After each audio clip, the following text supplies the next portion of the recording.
Hello, good evening to all. Online class में आप सभी का स्वागत है। तो लास्ट क्लास में हम लोग ने डिस्कस किया था फीमेल रिप्रोडक्टिव सिस्टम के बारे में, जिसमें हम लोग ने एक्सटर्नल जेनेटाइलिया को पूरी तरह से डिस्कस कर लिया था। नेक्स्ट आज हम डील करने वाले हैं इंटरनल जेनेटाइलिया। तो लास्ट क्लास को हम लोग एक बार फिर से ब्रश अप ले लेते हैं। एक्सटर्नल जेनेटाइलिया का स्ट्रक्चर है, this is the structure of external genitalia. External genitalia में हम लोग कौन कौन से स्ट्रक्चर पढ़े थे? Mons pubis, that is the hair like projections, जो एरिया होता है उसको हम लोग मॉन्स प्यूबिस बोलते हैं। नेक्स्ट हमने पढ़ा था labia majora, labia majus, that is labia majora, that is also known as outer lip, that is labia minora, minora that is the inner lip.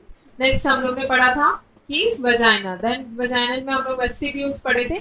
Vestibules में हम लोग 4 ओपनिंग्स पढ़े थे। एक होता है हमारा यूरेथ्रल ओपनिंग, एक होता है हमारा वजाइनल ओपनिंग। वजाइनल ओपनिंग में हम लोग का कवरिंग पड़े थे, दैट इज द हाइमन। जो हाइमन ब्रेक डाउन होता है वो due to sexual intercourse break down होता है, या फिर कोई एक्टिविटी हुई है, जैसे स्पोर्ट्स की एक्टिविटी हुई है या एथलीट्स वुमेन है, तो उनमें हाइमन ब्रेक डाउन हो जाता है।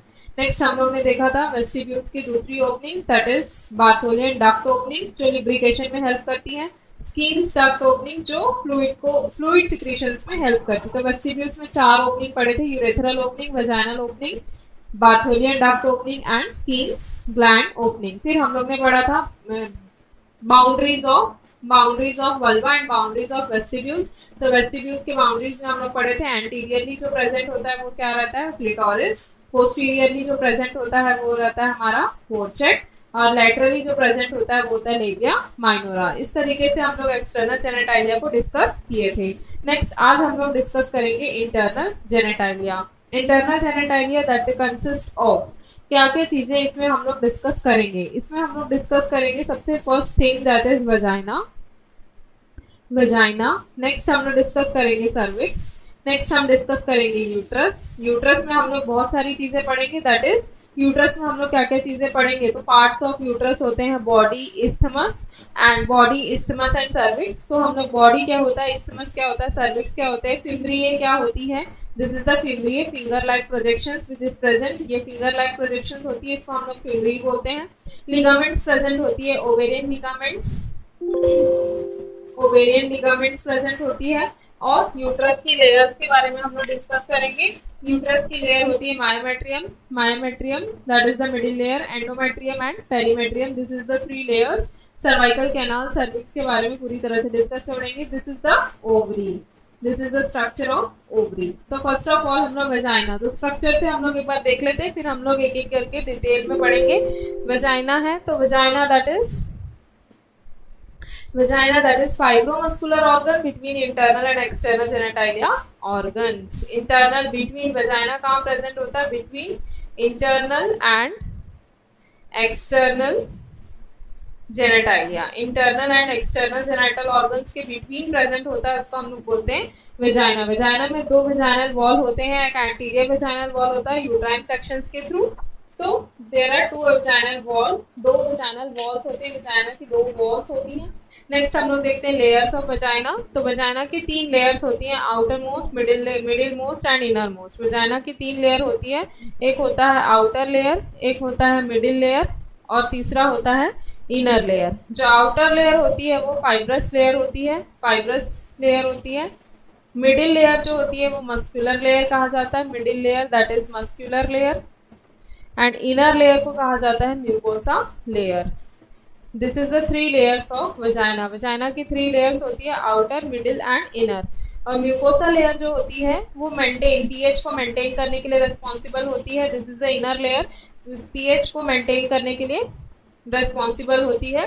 पीएच जो रहता है वो वजाइना का पीएच एसिडिक होता है, 4.5 होता है इसका पीएच। वजाइना का पीएच क्या होता है? एसिडिक होता है, 4.5 होता है, जो डॉर्डर लाइन बेसिलाई के लिए रिस्पॉन्सिबल होता है। पीएच एसिडिक क्यों होता है? Because due to the presence of Doderlein bacilli, due to the presence of Doderlein bacilli. जो बेसिलाई होती है उसमें रिक्वायर ग्लाइकोजन, ग्लाइकोजन का रिक्वायरमेंट होता है बेसिलाई का, जिसके लिए हम लोग एक टेस्ट करते हैं वजाइनल म्यूकोसा को चेक करने के लिए, दैट इज शीलर टेस्ट। वो टेस्ट का नाम होता है शीलर टेस्ट, इसके बारे में डिटेल में आप लोग को बताऊंगी। अभी जस्ट एक ओवरव्यू डायग्राम का थ्रू है, तो डायग्राम के थ्रू हम लोग पढ़ रहे हैं। शिलर टेस्ट जो रहता है, इसमें ग्लाइकोजन कितनी मात्रा ग्लाइकोजन वजाइनल म्यूकोसा में प्रेजेंट है। जैसे मैं आप लोग को बताई हूँ कि बेसिलाई, जो डॉर्डर लाइन बेसिलाई होती है, ये जो बेसिलाई होती है, ये बेसिलाई को ग्लाइकोजन की जरूरत होती है, तो हम लोग के पीएच एसिडिक बनती है। ये पीएच एसिडिक कितनी है, ये हम लोग पता करने के लिए कौन सा टेस्ट करते हैं, शिलर टेस्ट करते हैं। ये शिलर टेस्ट क्या करता है, identify glycogen in the vaginal mucosa, vaginal mucosa में कितना ग्लाइकोजन प्रेजेंट है, ये हम लोग को शिलर टेस्ट बताता है। इसमें हम लोग आयोडीन डाई यूज करते हैं। अगर आयोडीन का कलर ब्राउन कलर हो गया तो वो इंडिकेट करेगा कि वेजाइना बहुत हेल्दी है। अगर ब्लू कलर इंडिकेट करता है तो ये इंडिकेट करता है कि वजाइना अनहेल्दी है। तो this is the structure of vagina. Just एक ओवरव्यू ले लेते हैं। वजाइना कहाँ प्रेजेंट होता है, between internal and external genital organs. Vagina की 3 लेयर होती है, outer, middle and inner. Outer layer fibrous layer से बनी हुई होती है, middle layer muscular, inner layer mucosa. Mucosa it is the important part, इसमें से क्वेश्चंस पूछे जाते हैं। What is the function of mucosa and what is the responsible of mucosa, responsibility क्या है म्यूकोसा की। तो म्यूकोसा जो responsibility of vaginal mucosa is to maintain pH को मेंटेन करके रखता है। What is the normal pH of vagina, that is 4.5। किस नेचर का होता है, एसिडिक नेचर का होता है। पीएच वजाइना को कौन मेंटेन करता है, डॉर्डर लाइन बेसिलाई। ये जो बेसिलाई होती है, ये ग्लाइकोजन इस बेसिलाई को ग्लाइकोजन की जरूरत होती है। हम लोग के वजाइना में कितना ग्लाइकोजन प्रेजेंट है वजाइनल म्यूकोसा में, इसका पता करने के लिए शिलर टेस्ट किया जाता है। शिलर टेस्ट हम लोग आयोडीन डाई के थ्रू यूज करते हैं। अगर आयोडीन डाई का कलर ब्राउन हुआ, दैट मीन्स वजाइना जो है वो हेल्दी है। अगर शिलर टेस्ट हम लोग का, आयोडीन टेस्ट हम लोग कर रहे हैं और आयोडीन टेस्ट जो आयोडीन डाई जो रहता है वो आयोडीन डाई ब्लू कलर का हुआ है, that means unhealthy vagina. Vagina जो रहेगा वो अनहेल्दी वजाइना है। So this is the structure of vagina. Next हम लोग देखेंगे यूट्रस। तो यूट्रस जो रहता है, यूट्रस 3 पार्ट्स में डिवाइड होता है। तो पहले हम लोग वजाइना के बारे में लिख लेते हैं, उसके बाद हम लोग यूट्रस के स्ट्रक्चर में आएंगे। सबसे फर्स्ट हम लोग वजाइना के स्ट्रक्चर अभी पढ़े, तो वजाइना का डिटेल हम लोग लिख लेते हैं। What is vagina,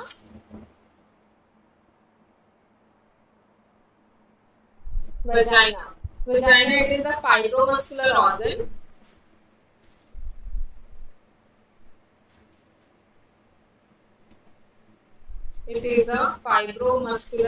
organ between internal and external genital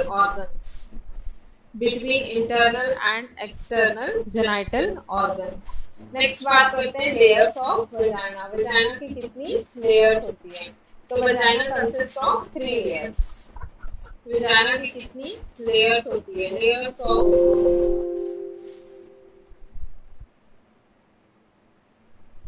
of vagina. Vagina की लेयर्स होती है, सबसे फर्स्ट लेयर होती है that is outer most layer. Outer most किससे बनी होती है, that is fibrous layer. Next is middle layer, middle most, outer middle किससे बनी हुई होती है, muscular layer. And third is inner किससे बनी होती है, mucosa layer. This is the layer of vagina. Vagina के कंसिस्ट 3 लेयर्स होती है। 3 लेयर्स होती है वजाइना की। सबसे मोस्ट इंपॉर्टेंट लेयर जो रहती है वो इनर मोस्ट लेयर होती है, म्यूकोसा लेयर। तो नेक्स्ट हेडिंग डाल दीजिए, mucosa layer.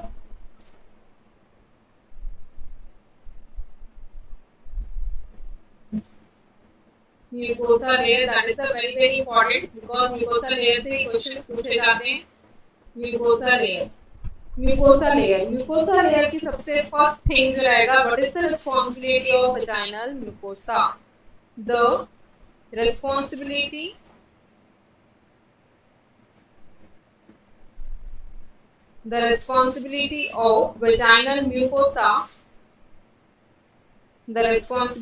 of vaginal mucosa is to maintain pH. What is the important thing, that is what is the main responsibility of vaginal mucosa is to maintain pH. Next is pH. Normal pH vagina का 4.5 होता है। किस nature का होता है? Acidic nature. Acidic nature, acidic nature का होता है। रेस्पॉन्सिबल ऑर्गेनिज्म कौन सा होता है? Responsible organism that is Doderlein bacilli.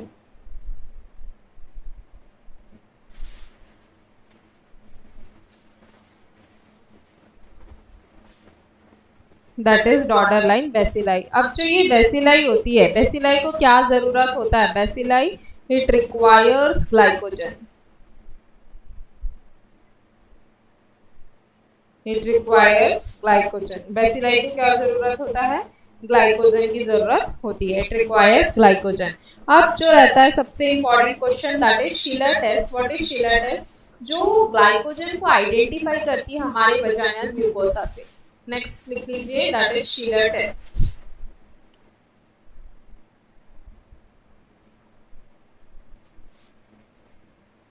Schiller test. What is Schiller test? Schiller test, it is done to identify, क्या चीज को आइडेंटिफाई करेगी? ग्लाइकोजन। कहां से? वेजाइनल म्यूकोसा से। Identify glycogen, identify glycogen in the vaginal mucosa. इसमें कौन सा क्या यूज करते हैं? इसमें आयोडीन डाई यूज करा जाता है। शिलर टेस्ट में यूज किया जाता है iodine dye. Iodine dye is used. तो दो कंडीशन हमारे पास आएंगे डाई यूज करेंगे तो। सबसे पहला ब्राउन कलर। अगर आयोडीन डाई ब्राउन कलर का हो गया, it indicates healthy vagina. It indicates healthy vagina, मतलब वेजाइना जो रहेगा वो क्या है? हेल्दी है। अगर इंडिकेट ब्लू कलर इंडिकेट करता है, iodine dye blue colour indicate कर रहा है, that means unhealthy vagina. That means unhealthy vagina. So this is the structure of vagina. Vagina that is innermost, that is vagina की तीन layer होती है, outermost, middle layer and inner layer. सबसे inner layer जो होती है mucosa layer होती है। Mucosa that is the most important layer because it is the responsibility of vaginal mucosa is to maintain pH. वो pH को मेंटेन करके रखती है। pH का नॉर्मल वैल्यू कितना होता है? वेजाइना का pH कितना होता है? 4.5 होता है। एसिडिक नेचर का होता है। रिस्पॉन्सिबल ऑर्गेनिज्म कौन सा होता है? डॉर्डरलाइन बैसिलाई। बैसिलाई को क्या जरूरत होता है? It requires glycogen. अगर बैसिलाई का हम लोग को टेस्ट करना है कि हमारे वेजाइनल म्यूकोसा में कितना ग्लाइकोजन प्रेजेंट है, that is used to identify glycogen in the vaginal mucosa. That is test is Schiller test. Schiller test हम लोग आयोडीन डाई के थ्रू यूज करते हैं। आयोडीन डाई जो यूज होता है वो दो कलर का इंडिकेट करेगा। अगर ब्राउन कलर का आयोडीन डाई यूज करने के बाद ब्राउन कलर अगर हम लोग को शो हो रहा है, that means your vagina is healthy. अगर वो ब्लू कलर का शो हो रहा है, your vagina is unhealthy. So this is the structure of vagina. Next structure हम लोग पढ़ते हैं यूट्रस। तो यूट्रस का स्ट्रक्चर हम लोग फिगर में देख चुके हैं। This is the structure of uterus. Uterus का स्ट्रक्चर हम लोग देखें। This is the structure of uterus.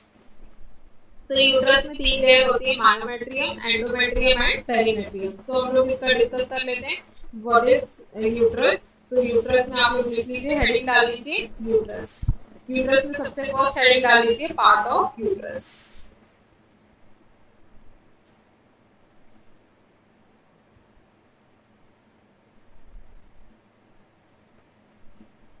Part of uterus. Part of uterus, there are mainly three part of uterus. तीन पार्ट होते हैं यूट्रस के। फर्स्ट होता है बॉडी, सेकेंड होता है isthmus एंड थर्ड पार्ट होता है that is cervix. Body, isthmus and cervix. Body सबसे लार्जेस्ट पार्ट होता है। What is the largest part of uterus? That is body. What is the smallest part of uterus? isthmus। Isthmus, that is the smallest part of uterus. Isthmus को क्या बोलते हैं? Connection between body and cervix. Isthmus is connection between body and cervix. और इसका length कितना होता है? 0.5 centimetre length होता है। 0.5 centimetre length. What is cervix? Cervix का लेंथ होता है 2.5 to 3 centimeter. 2.5 to 3 centimeter. It is the length of cervix. It is the length of cervix. अब बॉडी भी दो पार्ट में डिवाइड होता है, एक होता है फंडस और एक होता है बॉडी कैविटी। एक होता है फंडस और दूसरा होता है बॉडी कैविटी। फंडस का लेंथ होता है 1.5 सेंटीमीटर लेंथ, बॉडी कैविटी का लेंथ होता है 3 to 4 सेंटीमीटर लेंथ आप लोग को याद रखनी है, बिकॉज लेंथ के क्वेश्चंस इंपॉर्टेंट है, लेंथ के क्वेश्चंस आते हैं।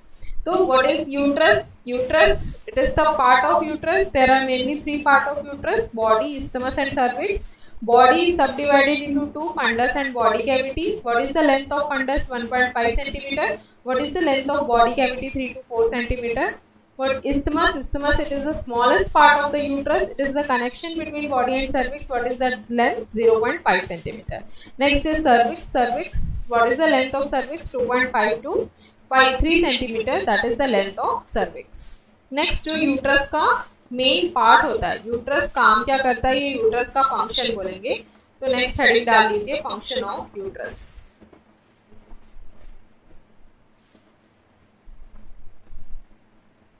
Function of uterus, what is the main function of uterus? Uterus में फंक्शन, सबसे फर्स्ट फंक्शन जो रहता है, सबसे मेन फंक्शन यूट्रस का है इम्प्लांटेशन करना। What is the main function of uterus? That is implantation. Implantation कहाँ पर होता है? अपर पार्ट में होता है। This is the most important question. Implantation का साइट अपर पार्ट में होता है, और सबसे मोस्ट कॉमन इम्प्लांटेशन का साइट अगर पूछा जाए, मोस्ट कॉमन, तो आपको मोस्ट कॉमन पोस्टीरियर टिक करना है। मोस्ट कॉमन जो साइट होता है वो होता है पोस्टीरियर, बट दोनों होता है, आइदर पोस्टीरियर और आइदर एंटीरियर, आइदर पोस्टीरियर और एंटीरियर, दोनों हो सकता है, एंटीरियर भी हो सकता है, पोस्टीरियर भी हो सकता है। बट अगर ऑप्शन में सिर्फ पोस्टीरियर है और लैटरल ही है, तब हम लोग का आंसर प्रायोरिटी पोस्टीरियर को देना है, पर आइदर पोस्टीरियर और एंटीरियर, बट फर्स्ट प्रायोरिटी हम लोग को पोस्टीरियर को देना है। What is the main function of uterus? That is implantation. अगर implantation, if implantation occurs in lateral part, अगर इम्प्लांटेशन जो है, इम्प्लांटेशन अगर लैटरल या फिर लोअर पार्ट में इम्प्लांटेशन हो रहा है, लैटरल या फिर लोअर पार्ट में इम्प्लांटेशन है, उसको हम लोग क्या बोलते हैं? Abnormal implantation. तब वो क्या होगा? Abnormal implantation. तब वो एबनॉर्मलिटीज के साइड चला जाएगा वो केस। तो नॉर्मल इम्प्लांटेशन जो रहेगा वो कहाँ होगा? Upper part of the uterus. Most commonly अगर देखा जाए तो पोस्टीरियर साइड में, आइदर एंटीरियर और पोस्टीरियर, बट प्रायोरिटी हमको किसको देना है? पोस्टीरियर को देना है। नेक्स्ट हम लोग देखते हैं, next what is cervix. Next part is cervix. Uterus का पार्ट में हम लोग पढ़ रहे हैं, यूट्रस के पार्ट में हम लोग नेक्स्ट देखते हैं सर्विक्स।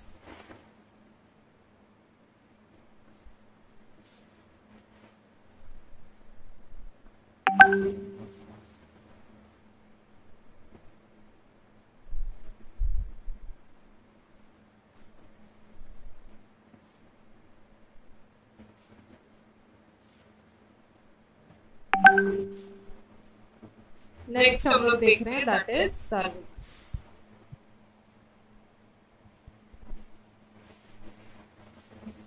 सर्विक्स का लेंथ कितना होता है? What is the length of cervix?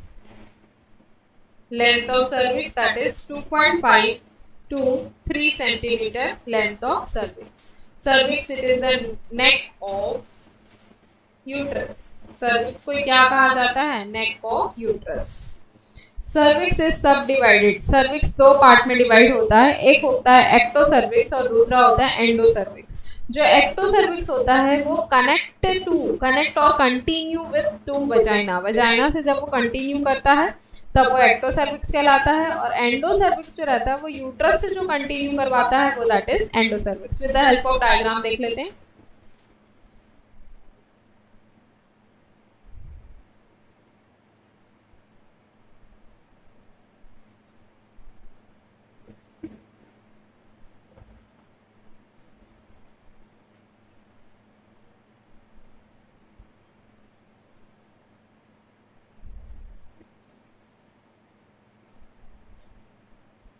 This is the part of cervix.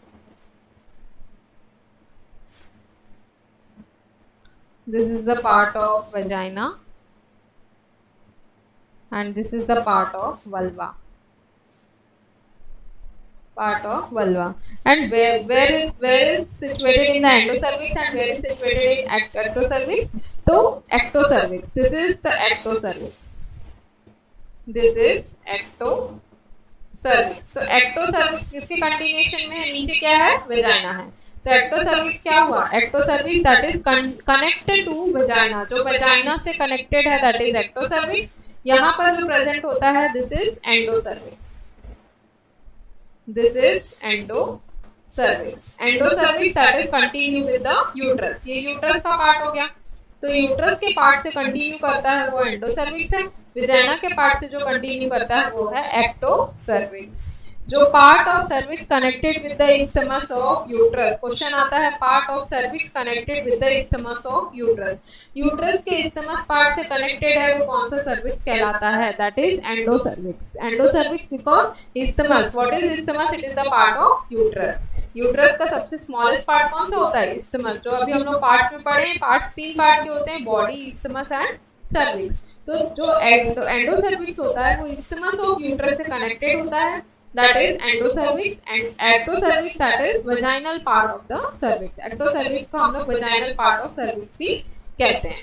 तो नेक्स्ट देख लीजिए. नेक्स्ट सर्विक्स की cervix what is cervix? Cervix देखिए हम लोग neck of the uterus. Next is what is एक्टोसर्विक्स and what is endocervix? एक्टोसर्विक्स. एक्टोसर्विक्स that is connect और to continue with connect और to continue with vagina. vagina से connect और continue करता है that is ectocervix. ectocervix को ही कहा जाता है vaginal part of cervix. ectocervix को क्या कहते हैं? vaginal part of cervix. next is endocervix. Next is endocervix. What is endocervix? Connect or to continue with uterus. जब यूट्रस से कनेक्ट और कंटिन्यू करता है उसको हम लोग बोलते हैं एंडोसर्विक्स. तो एंडोसर्विक्स से जो क्वेश्चन पूछा जाता है वो क्या है? Part of cervix. ऐसा सर्विक्स का कौन सा पार्ट है? Part of cervix connected with isthmus of uterus. ऐसा कौन सा पार्ट है सर्विक्स का जो कनेक्ट किया जाता है किससे? isthmus of uterus से. that is endocervix. endocervix से एक और नाम है endocervix. it is also known as endocervix. it is also known as supravaginal part of cervix. It is also known as supravaginal part of cervix. Endocervix it is also known as supravaginal part of cervix. So अभी तक हम लोग क्या क्या पढ़े? Part of uterus. Part of uterus consists of 3 parts: body, isthmus and cervix. Body it is the largest part of uterus. Isthmus that is the smallest part of uterus. Isthmus it is the connection between body and the cervix. That is length 0.5 centimeter. What is the length of cervix? 2.5 to 3 centimeter length. Body it is subdivided into 2: fundus and body cavity. What is the length of the fundus? 1.5 centimeter. What is the length of body cavity? 3 to 4 centimeter. What is the main function of uterus? That is implantation. Implantation कहाँ पर होगा? Upper part में. Most common कहाँ पर होगा? Posterior. Either anterior और posterior, पर सबसे ज्यादा मोस्ट कॉमन कहाँ पर होगा? पोस्टीरियर में. अगर लेटरल पार्ट या लोअर पार्ट में इम्प्लांटेशन हो रहा है तो उसको क्या बोलेंगे? Abnormal implantation. सर्विक्स को ही हम लोग क्या बोलते हैं? नेक पार्ट ऑफ यूट्रस या फिर नेक ऑफ यूट्रस बोलते हैं. सर्विक्स के 2 पार्ट्स होते हैं, एक्टोसर्विक्स एंड एंडोसर्विक्स. एक्टोसर्विक्स किससे कनेक्ट होता है? वजाइना से, जिसको हम लोग बोलते हैं vaginal part of cervix. Endocervix जो कनेक्ट होता है किससे? यूट्रस से होता है, जिसको हम लोग बोलते हैं सुप्रावजाइनल पार्ट ऑफ सर्विक्स. नेक्स्ट बात करते हैं हम लोग ओपनिंग ऑफ सर्विक्स. सर्विक्स की 2 ओपनिंग्स होती हैं. 2 openings. There are 2 openings of cervix. Next heading डाल लीजिए, opening of cervix.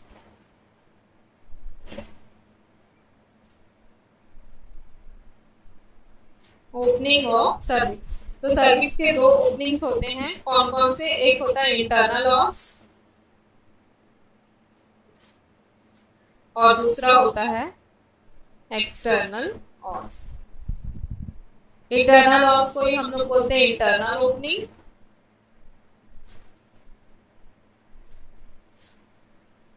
And external os को बोलते हैं external opening.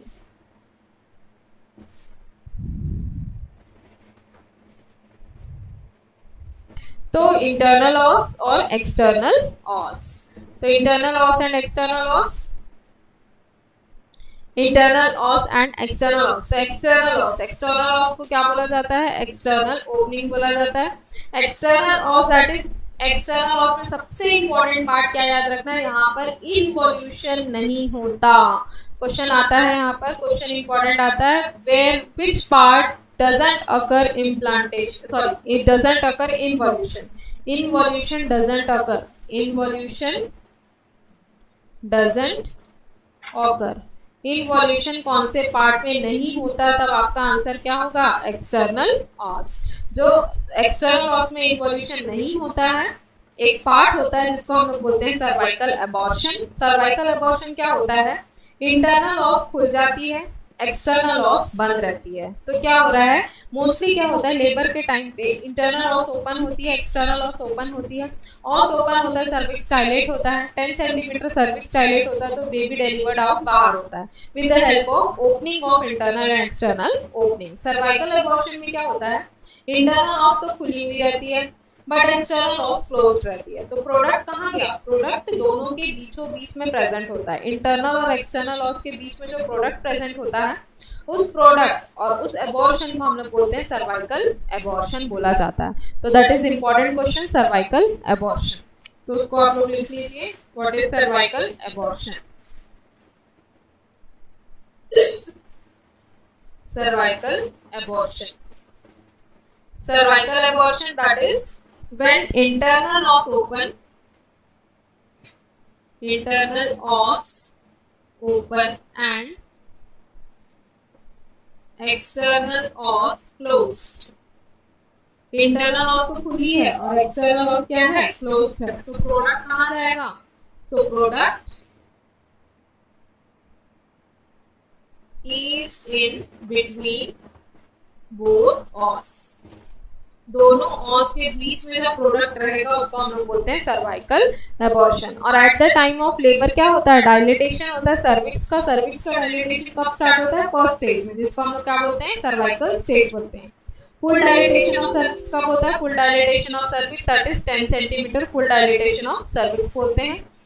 Almost equal to 4 fingers, 10 centimetre मतलब ऑलमोस्ट इक्वल टू 4 फिंगर्स, मतलब 4 फिंगर्स हमारा 4 फिंगर हम लोग का इजीली इंसर्ट हो रहा है, दैट मीन्स 10 सेंटीमीटर डायलेट। तो डायलेटेशन हम लोग इस तरीके से चेक करते हैं। जितना डायलेटेशन बढ़ेगा, एक चीज याद रखना है, जितना डायलेटेशन बढ़ेगा सर्विक्स का, उतना लेंथ होगा सर्विक्स का वो क्या होगा? कम होगा। डायलेटेशन बढ़ रहा है, डायलेटेशन बढ़ रहा है तो लेंथ क्या होगी? कम होती जाएगी। इन केस ऑफ डायलेटेशन के टाइम में क्या होता है? Less than 1 centimetre length of cervix, cervix का लेंथ जो रहेगा वो 1 सेंटीमीटर से भी कम होता चला जाता है। तो जितना डायलेटेशन होगा, सर्विक्स डायलेट होता है और उसकी लेंथ जो होती है सर्विक्स की वो कम होती चली जाती है। ठीक है, तो इसमें लिख लो, at the time of labour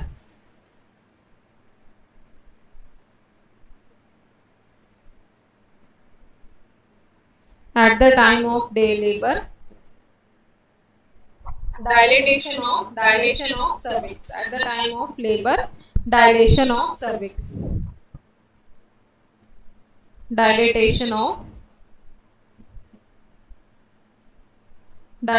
of cervix ये कब होता है? फर्स्ट स्टेज में। फर्स्ट स्टेज में डायलेटेशन स्टार्ट होता है, जिसको हम लोग क्या बोलते हैं? सर्वाइकल स्टेज, जिसको बोला जाता है सर्वाइकल स्टेज। और full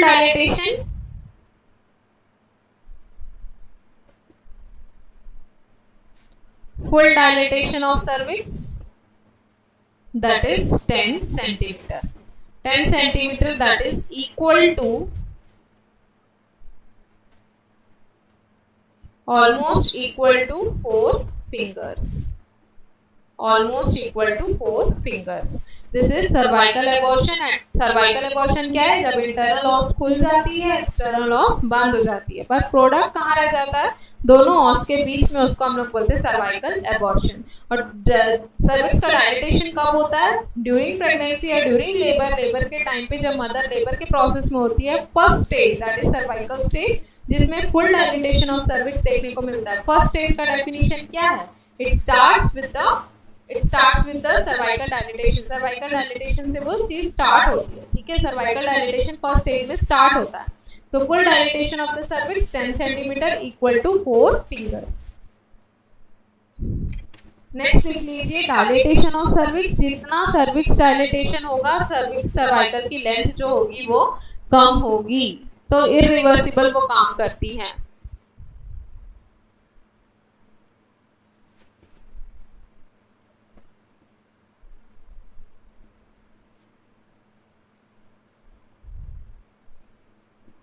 Dilatation of cervix is irreversible proportion to length of cervix.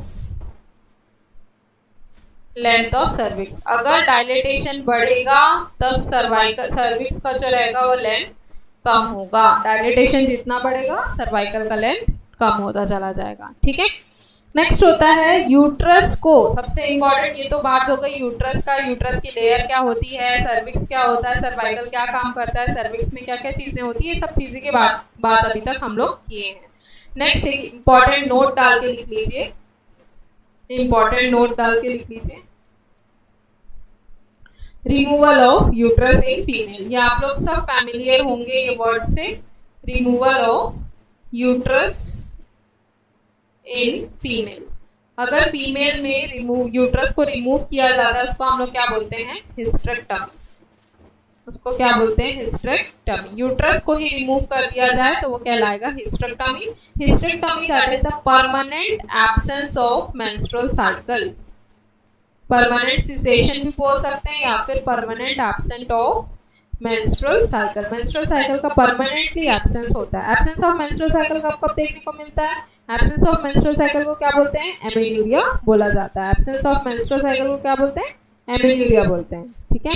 तो एमेन्यूरिया क्या करता है? अगर एमेन्यूरिया ये कॉज करता है लीड टू मेनोपॉज। एमेन्यूरिया कब हम लोग मेनोपॉज बोलेंगे? अब आ गई मदर हमारे पास, बोल रही मेरे को मेंस्ट्रुएशन नहीं आ रहा है, उसको मेनोपॉज बोल देंगे क्या? नहीं, उसको मैं देखेंगे 12 मंथ मेंस्ट्रुअल साइकिल एब्सेंस है। 12 मंथ से उसको एमेन्यूरिया है, अदर देन प्रेगनेंसी। 12 मंथ से उसको एमेन्यूरिया है, तो 12 मंथ के एब्सेंस ऑफ मेंस्ट्रुअल साइकिल ये कॉज करेगा मेनोपॉज। तब हम लोग बोलेंगे इसको it leads to menopause. It's leads to menopause. तो एमेन्यूरिया का कंडीशन हम लोग को कब कब देखने को मिलता है? एक तो प्यूबर्टल स्टेज में देखने को मिलेगा कि प्यूबर्टी से पहले जब मेंस्ट्रुअल साइकिल नहीं आएगा। दूसरा ये मेंस्ट्रुअल साइकिल का हम लोग डिटेल मेंस्ट्रुअल साइकिल के डिजीज कंडीशन और मेंस्ट्रुअल साइकिल के हम लोग टॉपिक में पढ़ेंगे। अभी मैं जस्ट आप लोग को एक यूट्रस का आया है तो उससे रिलेटेड क्वेश्चन बता रही हूँ। रिमूवल ऑफ यूट्रस, यूट्रस को रिमूव करते हैं तो उसको हम लोग हिस्टेरेक्टमी बोलते हैं। हिस्टेरेक्टमी क्या होता है? Permanent absence of menstrual cycle. Menstrual cycle नहीं आएगा, मेंस्ट्रुअल साइकिल नहीं आ रहा, उस टर्म को हम लोग एमेन्यूरिया बोलते हैं। एमेन्यूरिया वो लीड करता है मेनोपॉज को। मेनोपॉज का कंडीशन हम लोग तब बोलते हैं जब 12 महीने से मदर या वुमेन को मेंस्ट्रुएशन नहीं आया है, 12 महीने से एक भी मेंस्ट्रुअल साइकिल नहीं हुआ है, 12 महीने से एक महीना भी एक दिन भी मेंस्ट्रुअल साइकिल नहीं हुआ है, वो लीड करेगा मेनोपॉज को। So this is the structure of uterus. Next हम लोग स्ट्रक्चर पढ़ते हैं फैलोपियन ट्यूब के बारे में। Next is fallopian tube. तो फिर से मैं आप लोग को एक बार स्ट्रक्चर दिखा देती हूँ। जैसे हम लोग यूट्रस पढ़े थे वैसे ही फैलोपियन ट्यूब का स्ट्रक्चर एक बार देख लेते हैं।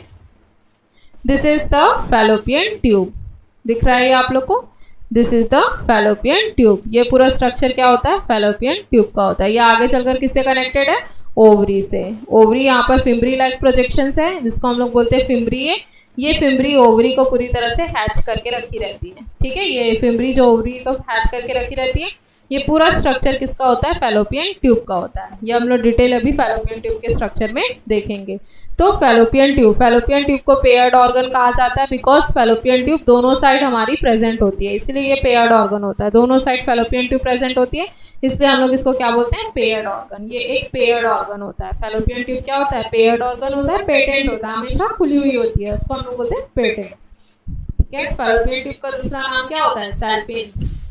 ठीक है, तो अभी देख लेते हैं हम लोग फैलोपियन ट्यूब। फैलोपियन ट्यूब क्या है? Paired organ,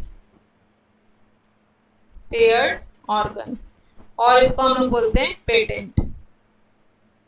patent means open.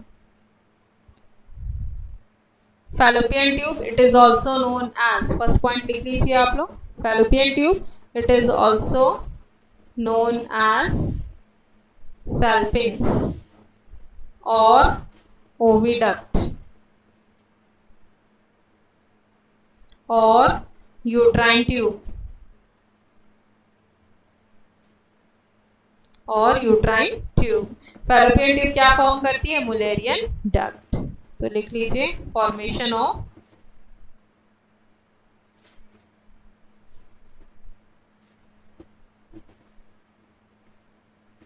Mullerian duct. Next is fallopian tube में जब इन्फ्लामेशन होता है, inflammation in the fallopian tube, तब उसको हम लोग बोलते हैं सेल्फिंजाइटिस।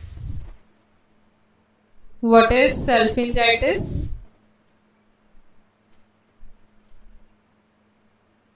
That is inflammation of fallopian tube.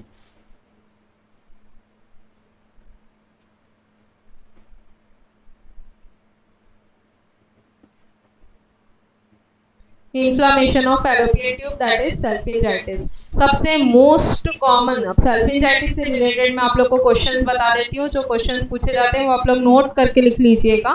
सेल्फिंजाइटिस का क्वेश्चंस नोट करके आप लोग लिख लीजिए।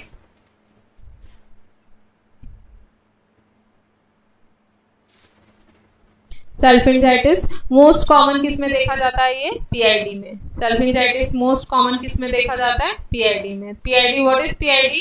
That is pelvic inflammatory disease. Pelvic inflammatory disease. Pelvic inflammatory most common cause of PID. Next question बनता है most common cause of PID. Next question, most common cause of PID, that is bacterial infection. अब कौन सा bacteria? Bacterial infection तो जान गए। अब कौन सा bacterial infection? that is Chlamydia trachomatis.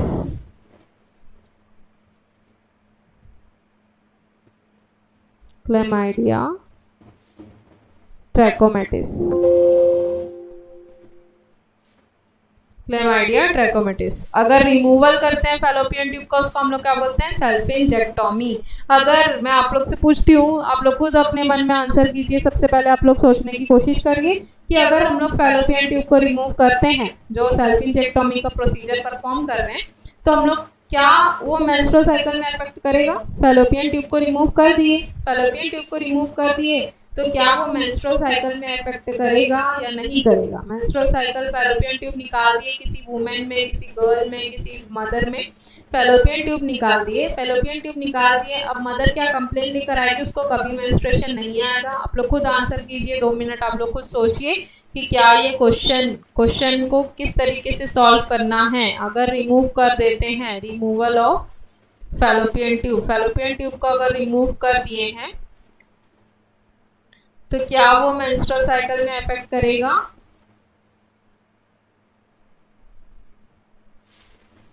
तो आप लोग थोड़े से कंफ्यूज लग रहे होंगे, तो मैं आप लोग को बताती हूँ। कभी भी फैलोपियन ट्यूब का मेन काम क्या है? फैलोपियन ट्यूब जो रहेगा वो पेयर्ड ऑर्गन होता है।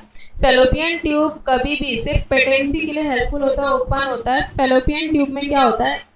फैलोपियन ट्यूब में फर्टिलाइजेशन होता है। मेंस्ट्रुअल साइकिल का कोई भी रोल फैलोपियन ट्यूब में नहीं होता है। तो फैलोपियन ट्यूब कभी भी इफेक्ट मेंस्ट्रुअल साइकिल में नहीं करता है। फैलोपियन ट्यूब मेंस्ट्रुअल साइकिल में कभी भी इफेक्ट नहीं करता है।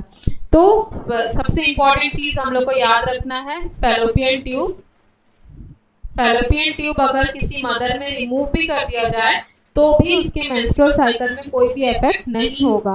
Removal of fallopian tube leads to infertility, वो इनफर्टिलिटी कॉज करेगा। इनफर्टिलिटी कैसे कॉज कर रहा है? बिकॉज फैलोपियन ट्यूब में फर्टिलाइजेशन होता है, अगर फैलोपियन ट्यूब ही निकाल दिया जाएगा तो फर्टिलाइजेशन नहीं होगा, फर्टिलाइजेशन नहीं होगा तो वो इनफर्टिलिटी कॉज करेगा। पर फैलोपियन ट्यूब में मेंस्ट्रुअल साइकिल से रिलेटेड कोई भी इफेक्ट नहीं होगा। क्यों? क्योंकि यूट्रस सबसे मेन रिस्पॉन्सिबल फैक्टर होता है। एंडोमेट्रियम की लेयर शेड ऑफ होती है, जो हम लोग मेंस्ट्रुअल साइकिल में डिटेल पढ़ेंगे। एंडोमेट्रियम की लेयर शेड ऑफ होती है, तब जाके मेंस्ट्रुएशन आता है। तो मेंस्ट्रुएशन के लिए सबसे इंपॉर्टेंट ऑर्गन कौन सा होता है? एंडोमेट्रियम होता है। पर फैलोपियन ट्यूब का मेन फंक्शन क्या होता है? फर्टिलाइजेशन करना होता है। तो फैलोपियन ट्यूब में फर्टिलाइजेशन होती है, doesn't affect, do not affect menstrual cycle. Fallopian tube do not affect menstrual cycle. पर नोट डाल के आप लोग पॉइंट लिख लीजिए, इसमें लिख लीजिए रिमूवल ऑफ फैलोपियन ट्यूब। अगर फैलोपियन ट्यूब को रिमूव कर दिया जाता है, removal of fallopian tube that leads to infertility, वो इनफर्टिलिटी कॉज कर सकता है। क्यों कॉज कर सकता है? जैसे मैं अभी बताई, फैलोपियन ट्यूब का मेन काम क्या होता है? फर्टिलाइजेशन करना। अब उसी को निकाल दिए तो फर्टिलाइजेशन कैसे होगा? फर्टिलाइजेशन नहीं होगा और इनफर्टिलिटी कॉज कर सकता है।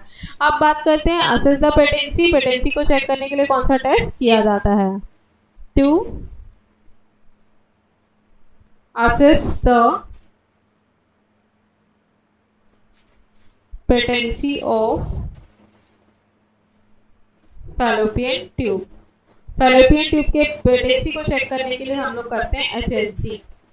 HSG, what is HSG? Hysterosalpingography. Hysterosalpingography, hysterosalpingography radio opaque dye को यूज करते हुए हम लोग करते हैं। अब सबसे इंपॉर्टेंट क्वेश्चन ये बनता है, व्हेन टू परफॉर्म। हिस्ट्रोसल्फिंजियोग्राफी कब परफॉर्म किया जाता है? Perform 8 to 9th day of menstrual cycle. Menstrual cycle के 8 से 8 to 9th day of menstrual cycle में HSG परफॉर्म किया जाता है।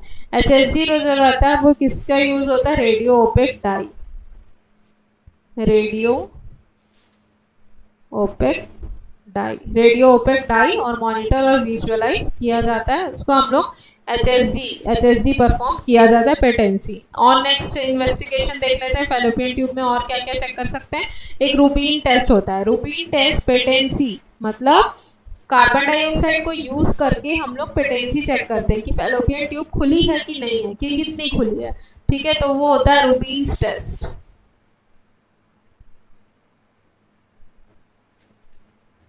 रूबीन्स टेस्ट हम लोग यूज करते हैं with the use of CO2। CO2 के मदद से हम लोग पेटेंसी को चेक करते हैं। असेस पेटेंसी, पेटेंसी को चेक करते हैं, उसको हम लोग बोलते हैं Rubin's test. Assess patency of fallopian tube. मैं FT लिखी हूँ पर आप लोग को कॉपी में फैलोपियन ट्यूब लिखना है। नेक्स्ट बात करते हैं, what is the length of fallopian tube. What is the length of fallopian tube? तो फैलोपियन ट्यूब का लेंथ कितना होता है? 10 सेंटीमीटर। 10 सेंटीमीटर अगर इंच की बात करें तो 4 inches, that is the length of fallopian tube. अब नेक्स्ट बात करते हैं हम लोग, अभी तक हम लोग फैलोपियन ट्यूब के बारे में पढ़े हैं। तो फैलोपियन ट्यूब क्या होता है? Fallopian tube it is the paired organ, patent होता है, हमेशा ओपन होता है। फैलोपियन ट्यूब का दूसरा नाम क्या है? सेल्फिंज बोलते हैं, यूट्राइन ट्यूब भी बोला जाता है, ओविडक्ट भी बोला जाता है। Salpingitis that is the inflammation of fallopian tube. Salpingitis most common किस में देखने को मिलता है? पेल्विक इन्फ्लामेटरी डिजीज में। कौन से बैक्टीरिया के कारण होता है? क्लैमाइडिया ट्रैकोमेटिस बैक्टीरिया के कारण होता है। अगर फैलोपियन ट्यूब को निकाल दिया जाए तो फैलोपियन ट्यूब में प्रेगनेंसी नहीं होगी, बिकॉज फैलोपियन ट्यूब फर्टिलाइजेशन के लिए हेल्पफुल होता है। मेंस्ट्रुअल साइकिल में इसका कोई इफेक्ट नहीं होगा। और पेटेंसी को चेक करने के लिए 2 टेस्ट करते हैं। एक HSG होता है जो 8 to 9 day of menstrual cycle में यूज किया जाता है with the use of radio opaque dye, और एक कार्बन डाइऑक्साइड के यूज मदद से हम लोग पेटेंसी फैलोपियन ट्यूब का चेक करते हैं। What is the length of fallopian tube? 10 centimetre और 4 इंचेस। अब नेक्स्ट बात करते हैं parts of fallopian tube. That is the most important and very very important part, very very important topic, that is the part of fallopian tube.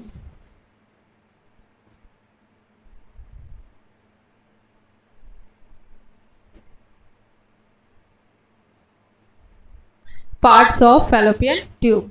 First part is interstitial part. तो सबसे पहले diagram के through मैं आप लोग को explain कर देती हूँ पार्ट्स।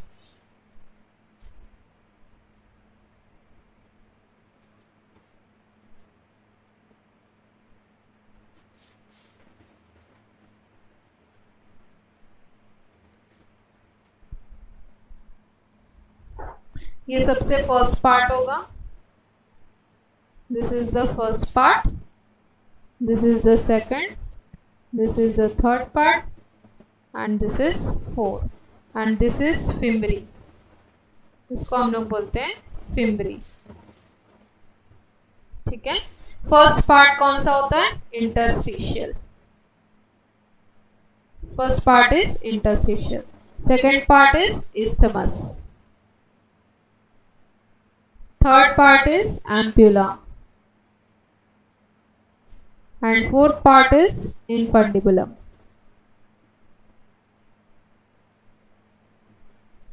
infundibulum तो इंटरस्टिशियल पार्ट होता है। इंटरस्टिशियल सबसे स्मॉलेस्ट पार्ट होता है।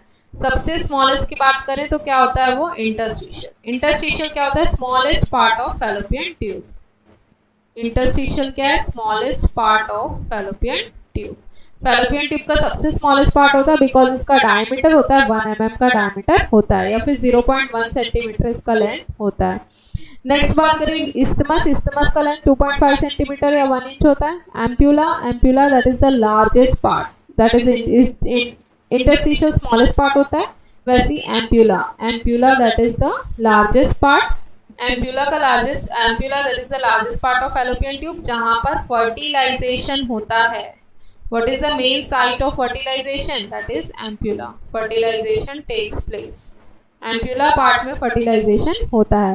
Fertilization, what is fertilization? That is the fusion of sperm and ovum. जहाँ पर sperm और ovum का fusion होता है उसको हम लोग बोलते हैं fertilization.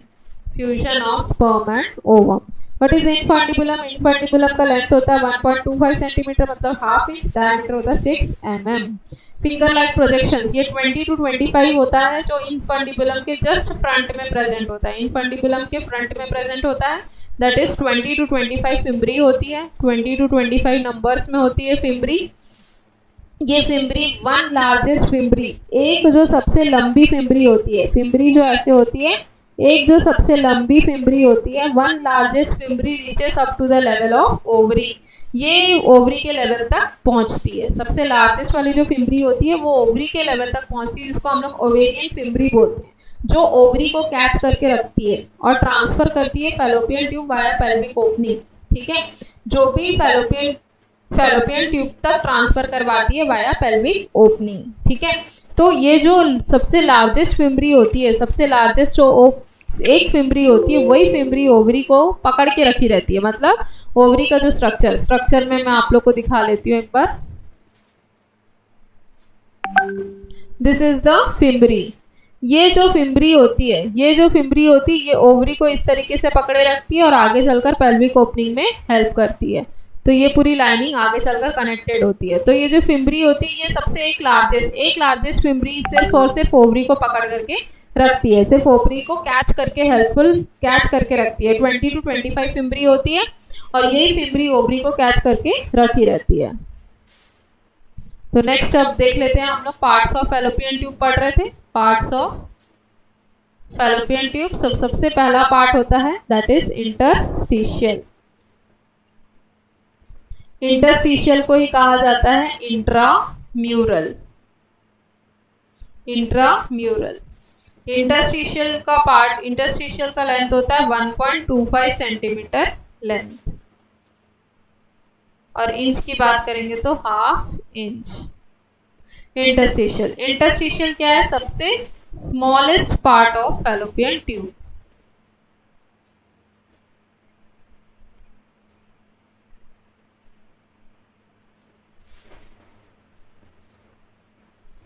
Smallest part of fallopian tube. इसका डायमीटर कितना होता है? इसका डायमीटर होता है 1 mm, 0.1 सेंटीमीटर। नेक्स्ट बात करते हैं isthmus। नेक्स्ट पार्ट है isthmus। इस्थमस का लेंथ होता है, इसका लेंथ होता है 2.5 सेंटीमीटर। इंच की बात करेंगे तो 1 इंच। नेक्स्ट होता है एम्प्यूला।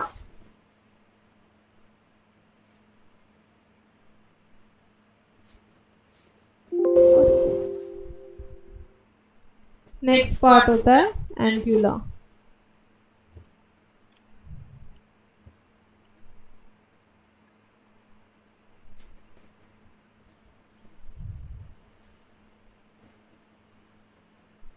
नेक्स्ट पार्ट होता है ampulla.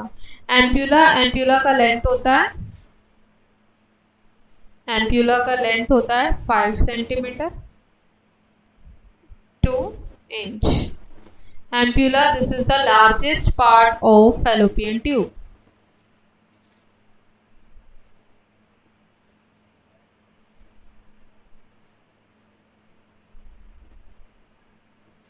It is the largest part of fallopian tube.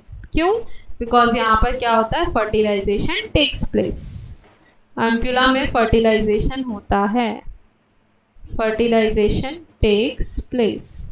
What is fertilization? That is the fusion of sperm and ovum. What is fertilization? That is fusion of sperm and ovum. Next part is infundibulum.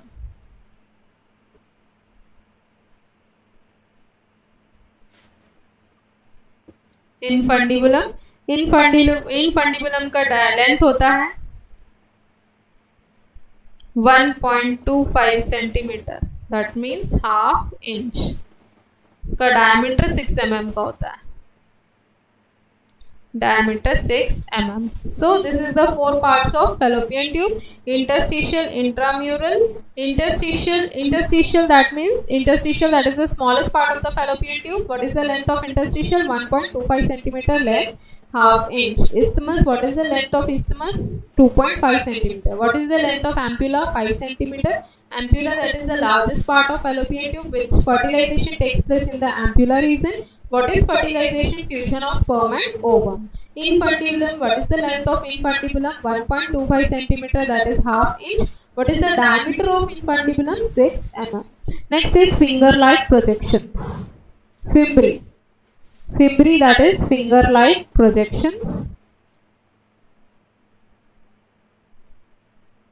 Finger like projections, ये finger like projections कितने होते हैं? 20 to 25 fimbriae होती है। ये कहाँ present होती है? In front of infundibulum.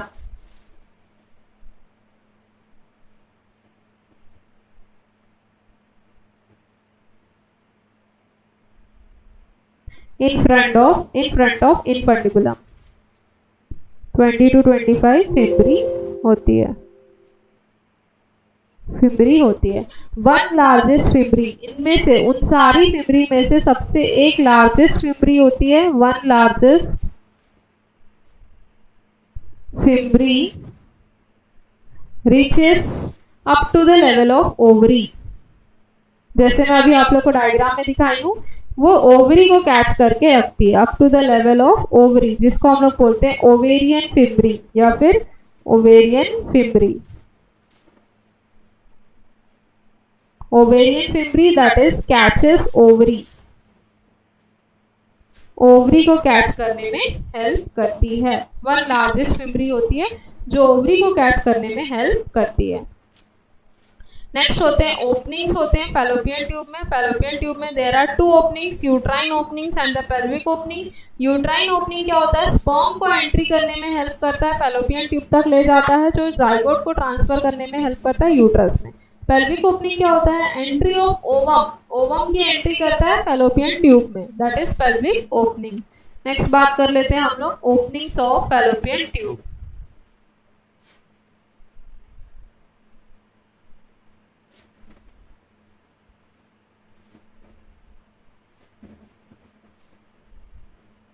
Openings of fallopian tube, सबसे फर्स्ट ओपनिंग होती है जिसको हम लोग बोलते हैं uterine opening. Uterine opening, what is uterine opening? That is the sperm की एंट्री करवाना, एंट्री ऑफ स्पर्म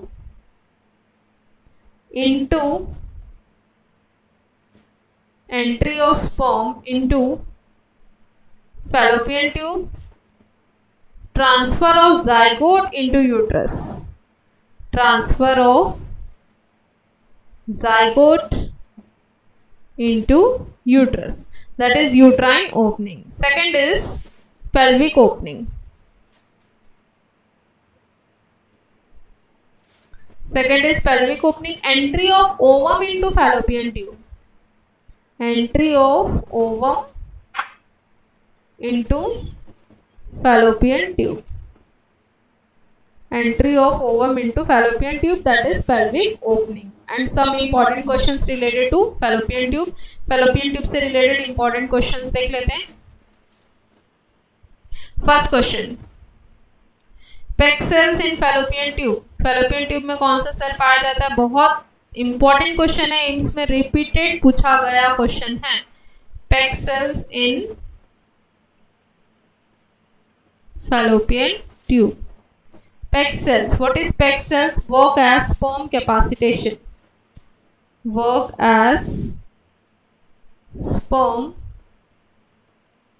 capacitation. क्या काम करता है Peg cells? ये sperm को penetrate, help sperm to penetrate ovum. Sperm penetration में help करता है, मतलब sperm capable हो ovum को fertilize करवाने के लिए, उसलिए हेल्प होता है peg cells. Helps sperm to penetrate ovum और मेक स्पर्म कैपेबल. स्पर्म को कैपेबल बनाता है. Make sperm capable to fertilize ovum. Next question is cilia of fallopian tube. What is cilia? Hair like structure होता है fallopian tube में, उसको हम लोग बोलते हैं cilia, जो movement, zygote के movement में help करता है. Next is cilia of fallopian tube. cilia of fallopian tube क्या काम करता है? Provide movement to zygote. zygote के movement में help करता है. Provide movement to zygote.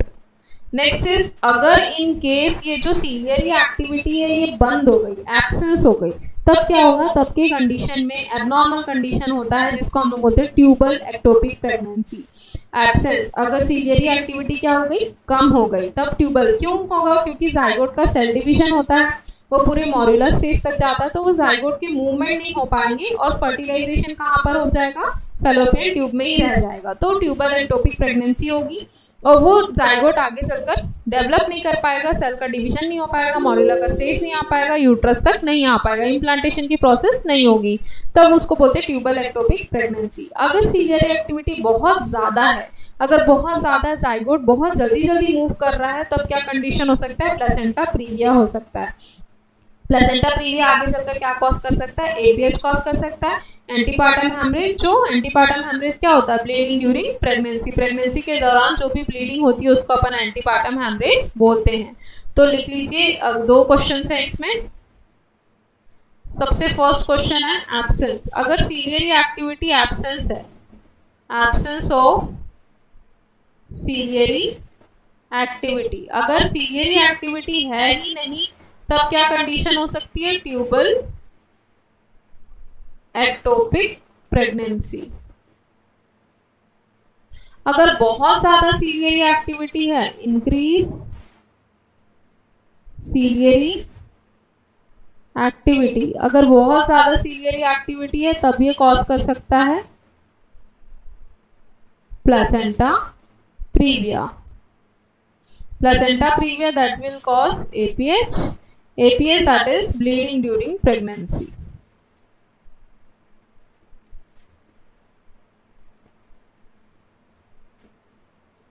So this is the structure of fallopian tube. तो अभी तक हम लोग क्या क्या पढ़ लिए? हम लोग पढ़े वेजाइना, हम लोग पढ़े यूट्रस, नेक्स्ट हम लोग पढ़े fallopian tube. यहाँ तक आई होप आप लोग को क्लियर हो गया होगा.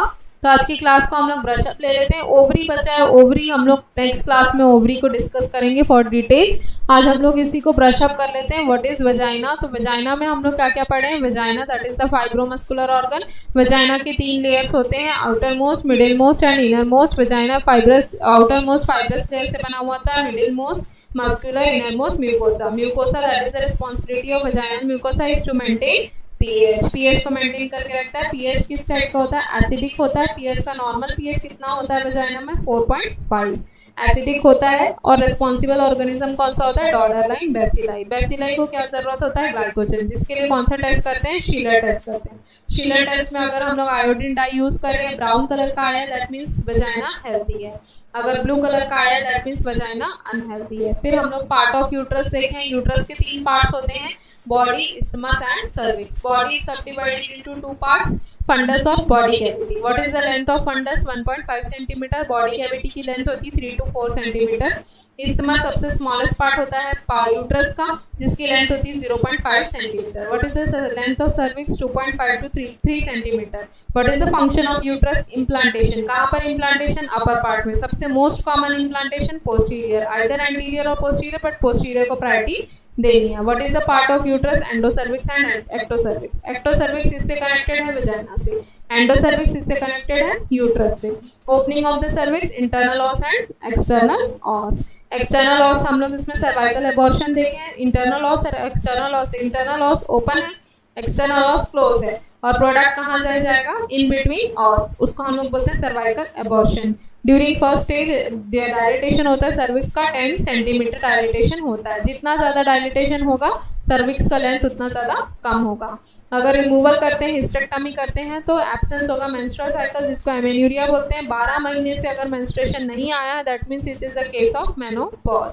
फेलोपियन ट्यूब हम लोग देखें। फेलोपियन ट्यूब पेयर्ड ऑर्गन होता है, जिसको हम लोग सेल्फिन्स भी बोलते हैं, यूट्राइन ट्यूब भी बोलते हैं और ओविडक्ट भी बोलते हैं।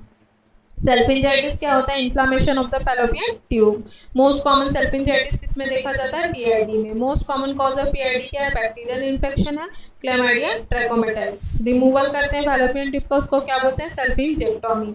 अगर सेल्फिंजेक्टोमी किया गया है तो वो मेंस्ट्रुअल साइकिल को अफेक्ट नहीं करेगा, वो इनफर्टिलिटी कॉज कर सकता है। पेटेंसी चेक करने के लिए 2 टेस्ट करते हैं, एचएसजी और Rubin's test. Rubin's test carbon dioxide से करते हैं, CO2 से करते हैं, और फेलोपियन ट्यूब का पेटेंसी HSG का अगर चेक कर रहे हैं तो रेडियो ओपेक डाई यूज करेंगे। There are mainly 4 parts of fallopian tube, interstitial, isthmus, ampulla और इन्फेंडिबुलम। एम्पुला सबसे लार्जेस्ट पार्ट होता है जहां पर फर्टिलाइजेशन टेक्स प्लेस होता है। What is fertilization? Fusion of sperm and ovum. Finger like projection 20 to 25 fimbriae होती है। जो फिम्बरी एक लार्जेस्ट फिम्बरी होती है वो ओवरी को कैच करने में हेल्प करती है। पैक सेल्स प्रेजेंट होता है फेलोपियन ट्यूब में, जो स्पर्म को कैपेसिटेशन में हेल्प करता है, स्पर्म को पेनिट्रेट करने में हेल्प करता है। अगर सीलियरी एक्टिविटी नहीं है तब वो ट्यूबल एक्टोपिक प्रेगनेंसी कॉज कर सकता है। अगर सीलियरी एक्टिविटी बहुत ज़्यादा है तब वो प्लेसेंटा प्रेविया कॉज कर सकता है। इस तरीके से आप लोग को रिवीजन करना है। आप लोग जब भी पढ़ते हैं तो बुक बंद करिए और उसके बाद कंटिन्यू बोलते चले जाइए एक ऑर्गन्स को, तब आप लोग को याद होता चला जाएगा। So this is all about today's class. I hope आप लोग को मेरी क्लास समझ में आ रही होगी। If any queries then we will then ask in our helpline number. हमारे हेल्पलाइन नंबर पे आप कॉन्टैक्ट कर सकते हैं। We will answer you as soon as possible. अगर आप लोगों को कोई भी क्वेरीज, अगर आप लोगों को कुछ डाउट है या कुछ पूछना हो या कोई भी डाउट अराइज हो रहा है तब हमारे हेल्पलाइन नंबर पे आप कांटेक्ट कर सकते हैं। This is all about today's class. Thank you so much for attending this class. कल की क्लास में हम लोग ओवरी और आगे के कंटिन्यूएशन स्टार्ट करेंगे। Thank you so much.